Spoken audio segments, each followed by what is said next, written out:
রাত্রি তোর ফোন ব্যস্ত ছিল কেন? মা ফোন করলে তো মা কথা বলছিল। তাই বলে রাত 3টের সময়? এই তুই না জানিস শুনি সবসময় মারিস কেন রা? এরা উলোটা কি রে? কাকিমা ওটা আমার গার্লফ্রেন্ড, দেখা করতে আসলে আমার সাথে গন্ডগোল হয়। রাহুল তুই একটা কাজ কর, তুই ওর সাথে কদিন দেখা করাও বন্ধ কর দে, কথা বলাও বন্ধ কর দে। ও যদি তোর সত্যিকারের ভালোবাসে তা তোর কাছে ফিরে আসবে। ও কাকিমা, রাজ কোথায় গেছে গো? ও তো বাড়ি নেই, বাজারে গেছে। শুনলাম তোমার পছন্দের মেয়ে নাকি রাজ বিয়ে করেছে। হ্যাঁ বাবা। তাহলে রাজের বউটা একটু ডাকো, একটু দেখি। কি গো বৌমা, এক গ্লাস জল আনো তো দেখি। চলো বাবা ভিতরে গিয়ে বসবা।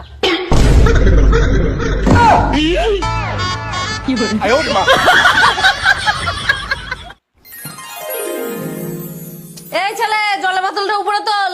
ও বোন তুলতে পারে।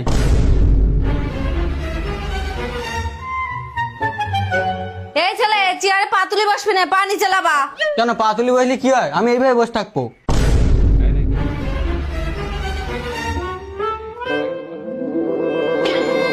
এই ছেলে, তুই নিচে আবার জামা কাপড় ফেলেছিস, যা ঘরে তুই আয়। আমি পাচ্ছি না, তুমি বোনের বলো ধুই দিদি। ওমা দাঁড়াও। ওমা তোমার যখনই আমার উপর রাগ হয় তুমি বাইরে কোথায় যাও গো? আয় তোর দেখাচ্ছি। আমার যখনই তোর উপরে রাগ হয় তখন তোর গাড়িতে এসে বিড়ি যায়। এই ধরে 15 জায়গায় দাগ করে দিছি তোর গাড়িতে আমি।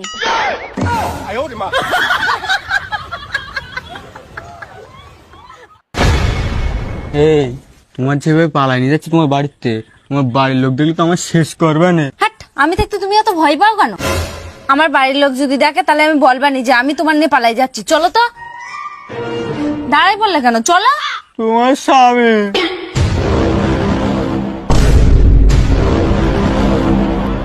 এই শোনো, ওই ছ্যামড়াটা আমার ভুলভাল বুঝে নিয়ে চলে যাচ্ছিল, তুমি ওর বেরিয়ে মেরে ফেলে দাও।